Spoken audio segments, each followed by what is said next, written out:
boa noite. Você está aqui no canal do YouTube do professor Simvaldo do Nascimento Souza. Hoje estarei fazendo uma postagem sobre um trecho do diário da jornada do Conde de Assumar a Santa Cruz. Na verdade, essa jornada do Conde de Assumar era para as capitanias de São Paulo e Minas Gerais. Como Santa Cruz fazia parte do percurso, para chegar a São Paulo, as capitanias de São Paulo e Minas Gerais, então ele passou em Santa Cruz e foi hospedado. É uma pesquisa que foi realizada em 1986 pelo Márcio Antônio de Azevedo. Eu estarei falando sobre isso na apresentação. Como eu sempre faço, estarei apresentando slides e fazendo os comentários. Nessa primeira imagem do slide, aqui na parte esquerda, aqui inferior, eu estou fazendo exatamente a citação dessa pesquisa, que foi, como eu falei, foi realizada pelo Márcio Antônio de Azevedo. Ela chegou a ser publicada no Jornal do NOP, número 27, na página 16, de outubro de 1986. O Márcio é autor da História de Santa Cruz para Crianças, e ele fez também uma outra pesquisa muito interessante, que é sobre a Ponte dos Jesuítas e sua importância histórica. Então, foi publicado um texto. Naquela época, as pesquisas eram feitas presencialmente. O Márcio trabalhava no centro da cidade, aproveitava num prédio bem ali próximo à Biblioteca Nacional, aproveitava os seus momentos de almoço ou alguma saída mais cedo, ia até a Biblioteca Nacional para fazer as pesquisas e trouxe muito material, principalmente trazendo informações sobre os viajantes estrangeiros. Ele era um especialista, interessadíssimo nisso. Então foi a partir dele, das pesquisas do Márcio, que nós passamos a ter contato, conhecimento com muitos viajantes, porque o próprio Benedito Freitas, ele não deu muita, vamos dizer assim, não valorizou muito, não deu muita importância a esses viajantes. E o Márcio foi lá e fez pesquisas diversas. Claro que o Benedito Freitas cita o Debré, cita Maria Carré, cita outros também, Paul, mas foi o Márcio então que fez essas pesquisas assim com mais viajantes, como, por exemplo, Thomas Eder. O Benedito Freitas não cita Thomas Eder. Aqui nesse primeiro slide, diário da jornada do Conde de Assumar, Dom Pedro de Almeida e Portugal, governador da capitania de São Paulo e Minas. Exatamente esta postagem, ela se refere à passagem dele por Santa Cruz, quando ele se dirigia à capitania de São Paulo e Minas. Na parte superior central, eu coloquei aquele desenho de 1791 do convento, que foi o local onde ele ficou hospedado, o conde. O conde está aqui à direita, no retrato à direita. À esquerda tem o brasão da família Assumar. À direita, na parte de inferior, a capa da revista, onde tem essa pesquisa, onde o Márcio fez o trabalho. E na parte central, embaixo, tem a assinatura do Conde de Assumar. Tem aqui um retrato, Dom Pedro Miguel de Almeida, Portugal, Conde de Assumar, século XVIII. A passagem do Conde de Assumar pela fazenda de Santa Cruz aconteceu nos dias 27 e 28 de julho de 1717. Seu nome era Dom Pedro de Almeida e Portugal. Aqui já estão fazendo a leitura do texto que foi escrito pelo Márcio Antônio de Azevedo. A viagem durou 4 meses e alguns dias até Vila Rica, hoje Ouro Preto.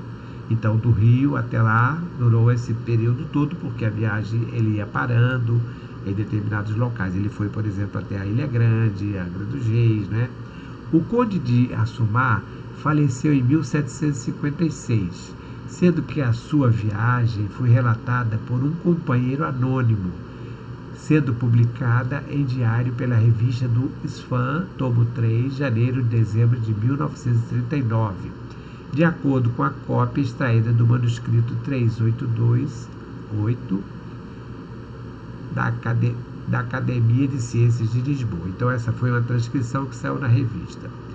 Destaca-se na introdução à viagem o seguinte texto: é valiosa informação sobre a época pela objetividade dos fatos observados e pela liberdade que possui o autor em descrevê-lo, sendo lastimável não descer em alguns pontos a maiores minúcias. Tal é o caso da passagem do conde pela fazenda de Santa Cruz, que já naquela época, administrada pelos padres jesuítas, despontava em sua organização.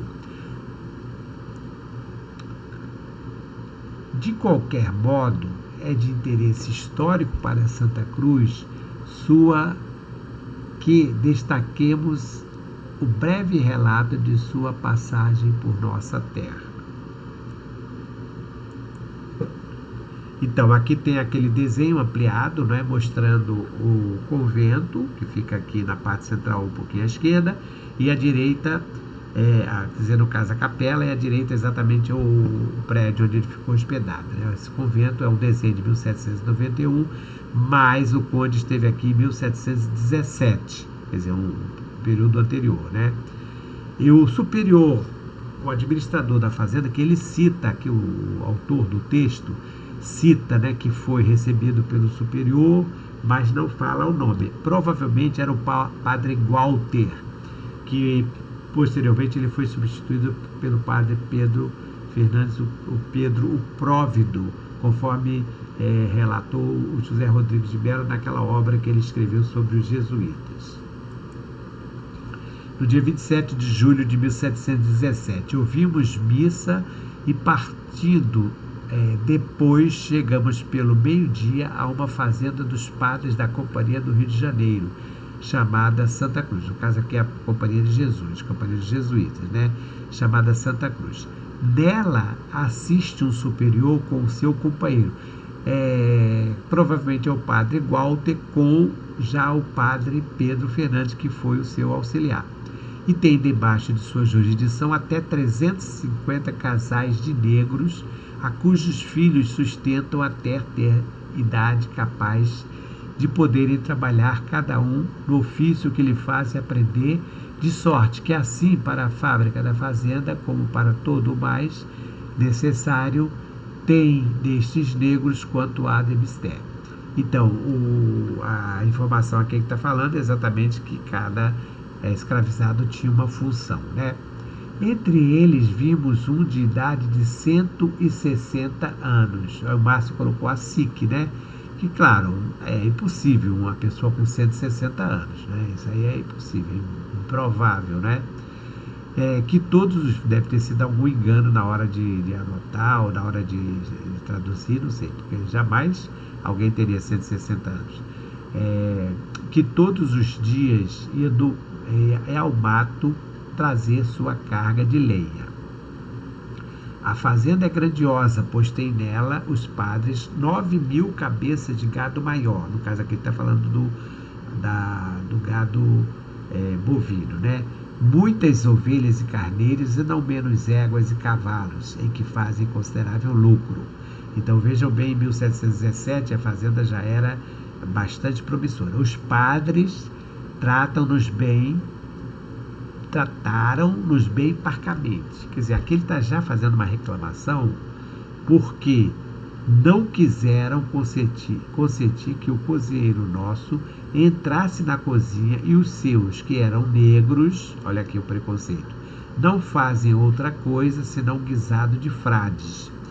E com esta morte ficasse bem contra a nossa vontade, nos detivemos até o dia 27, quer dizer, o dia seguinte, né? Por não ter chegado ao porto as canoas de Lourenço Carvalho, sem as lanchas que conduziram o fato e algumas coisas comestíveis.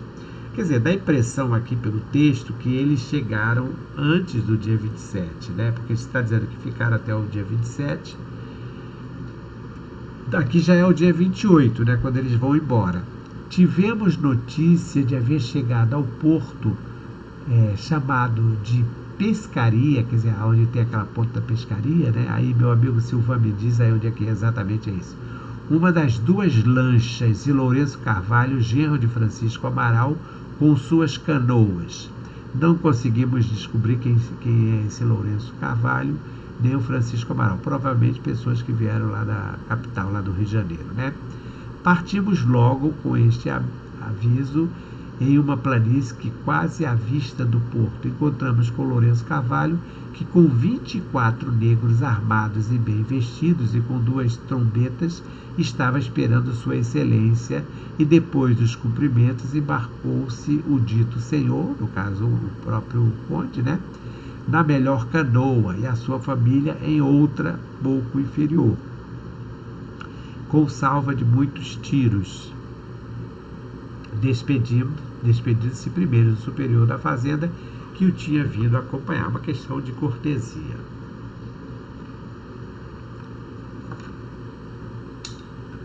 Aqui à esquerda tem um pequeno mapa tirado no Google Earth, mostrando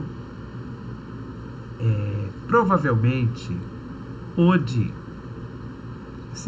teria sido o local de embarque do Conde de Assomar em direção ao litoral até chegar. Depois ele vai até a Angra dos Reis, depois ele vai até a Ilha Grande,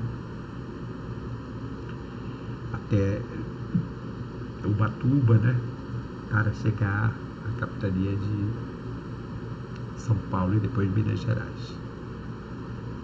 Lembrando que era o percurso normal, era o caminho normal de todos aqueles que se dirigiam a São Paulo e Minas Gerais. Inclusive, na independência do Brasil, né, Dom Pedro segue aqui por Santa Cruz, só que ele segue por terra, né? No caso aqui ele vai pelo mar, mas era o caminho normal que eles seguiam.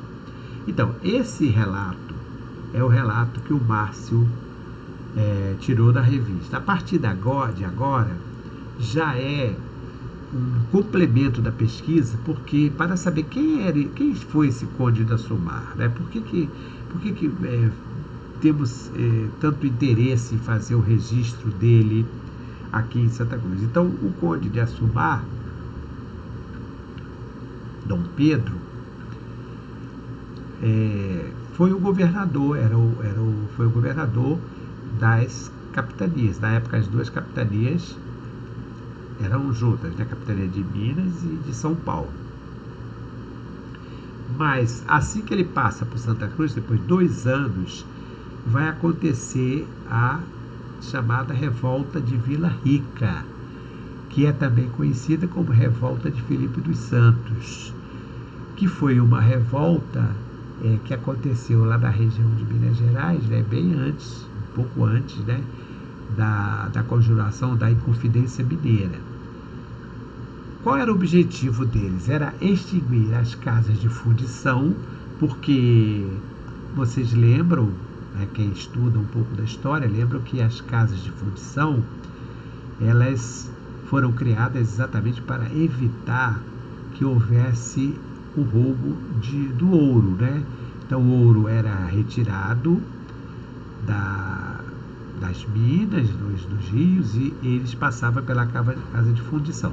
A partir do momento que os ouros eram transformados em lingotes ou barras, ficava muito mais difícil de que houvesse roubo. E também porque começou a haver naquele período, já a partir de 1700, 1720, uma pressão maior do governo da coroa portuguesa para que aumentasse a exploração. Então, aqui nós temos, né, o Conde de Assomar. Ele assumiu o cargo da capitania das Minas e, além da acusação de corrupção, eles queriam retirar o conde, né, desse lugar. Como o conde não se encontrava em Vila Rica, mas sim em Vila do Carmo, foi para lá que os revoltosos se dirigiram para verem atendidas suas reivindicações. O Conde de Assomar recebeu os revoltosos e iniciou negociações, afirmando que iria atender às reivindicações. Tal postura nada mais era que uma forma de ganhar tempo para reunir forças militares capazes de enfrentar os grupos que haviam se sublevado. Aqui tem um óleo sobre tela do Parreiras, demonstrando como é que poderia ter sido essa revolta, né? A revolta do Felipe dos Santos, a revolta da Vila Rica. Em 17 de julho de 1720, veja que dois anos depois dele passar por Santa Cruz, né, o Conde de Assomar decretou a prisão dos líderes da revolta após conseguir reunir cerca de 1.500 homens armados que se dirigiram para a Vila Rica. Em 2 dias, a rebelião foi reprimida e os líderes presos. As consequências da revolta de Vila Rica foram a separação da região das Minas, da capitania de São Paulo e da capitania de Minas Gerais, né? Então passaram a surgir 2 capitanias sobre a extração aurífera, garantindo assim o envio de ouro para metrópoles. Quer dizer, o objetivo principal mesmo era que ficasse garantido o envio do ouro para a Europa.